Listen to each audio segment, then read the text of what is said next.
Assalamualaikum warahmatullahi wabarakatuh. Kami dari kelompok 5 akan menjelaskan materi tentang hakikat dan karakteristik hukum Islam.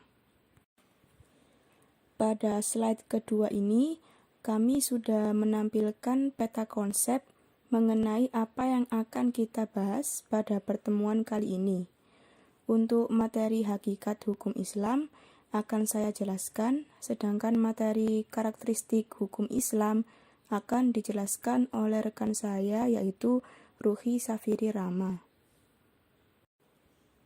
Filsafat hukum Islam merupakan filsafat khusus yang objeknya tertentu, yaitu hukum Islam. Artinya, filsafat hukum Islam adalah filsafat yang diterapkan pada hukum Islam, di mana filsafat digunakan untuk menganalisis hukum Islam secara metodis dan sistematis dengan filsafat sebagai alatnya. Filsafat hukum Islam merupakan pengetahuan tentang rahasia-rahasia yang digali secara filosofis, baik dengan pendekatan ontologi, epistemologi, maupun aksiologi.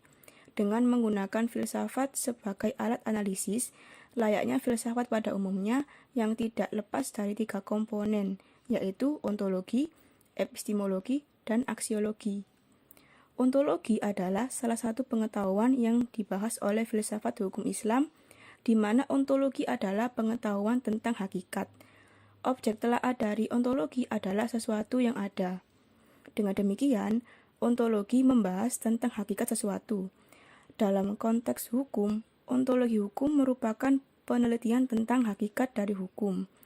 Hakikat sama artinya dengan sebab terdalam dari adanya sesuatu.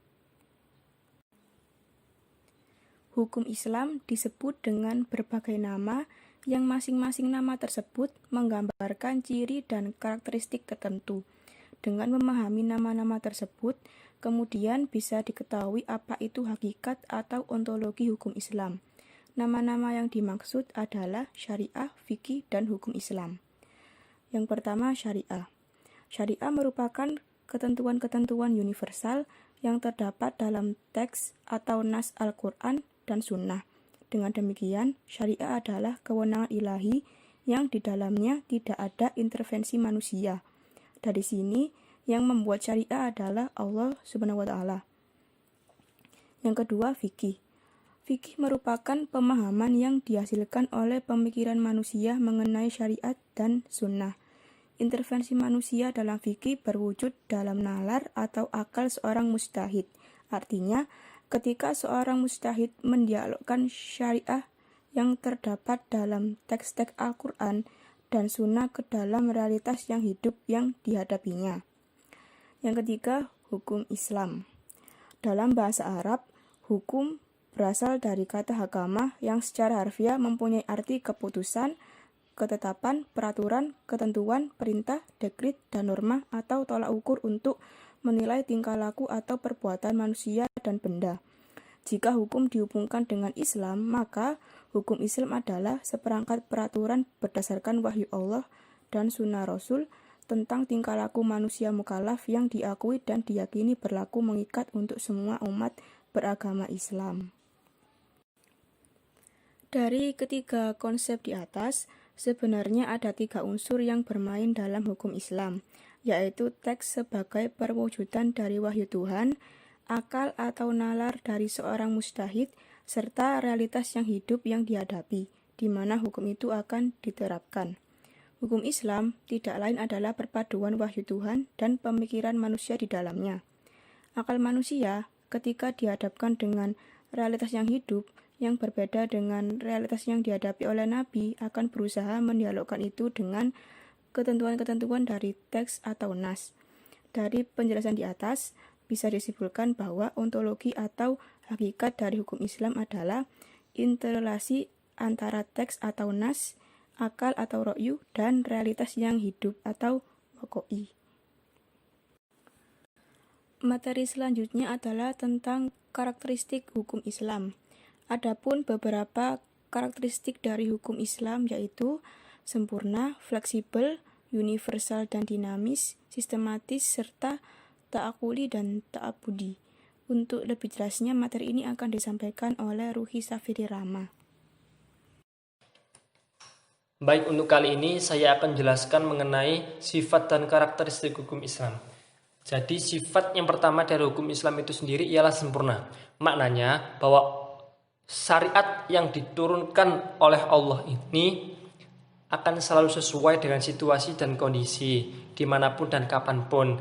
Karena Allah menurunkan hukum ini dalam bentuk umum dan dalam garis besar permasalahan, sehingga hukum-hukum yang ada di dalamnya ini bersifat tetap meskipun zamannya berubah.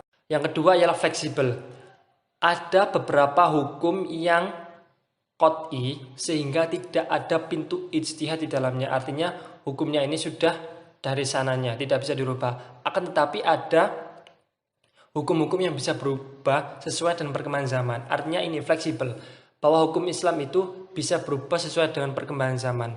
Karena memang dalilnya itu terbatas, tetapi permasalahannya itu tidak terbatas. Lah jadi dalil-dalil ini lagi ditafsirkan ulang agar sesuai dengan perkembangan zaman. Jadi menghasilkan hukum-hukum baru. Yang ketiga ialah universal. Jadi hukum Islam ini meliputi seluruh alam tanpa ada batas, baik ras, tidak membedakan ras ataupun suku, dan tidak hanya terpaku pada satu tempat. Kalau semisal ada hukum yang ini khusus untuk daerah sini, ini khusus untuk daerah sini, enggak gitu ya. Jadi hukum Islam ini cakupannya seluruh untuk wilayah, untuk semua muslim. Keempat ialah sistematis.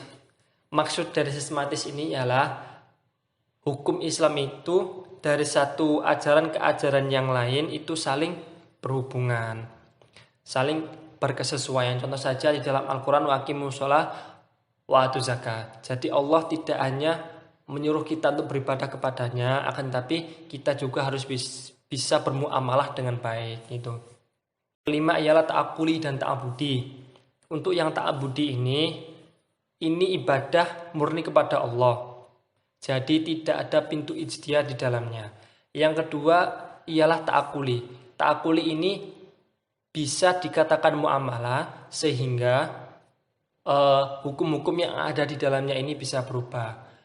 Lah, ta'akuli dan ta'abudi ini merupakan warnanya hukum Islam. Ada yang warnanya beribadah kepada Allah, ada yang beribadah kepada sesama manusia, seperti itu. Ya, mungkin itu saja, sekian dari kami. Apabila ada yang kurang paham bisa ditanyakan. Sekian, assalamualaikum warahmatullahi wabarakatuh. Sekian presentasi dari kelompok 5. Jika ada yang ditanyakan, bisa lewat komentar Google Classroom. Wassalamualaikum warahmatullahi wabarakatuh.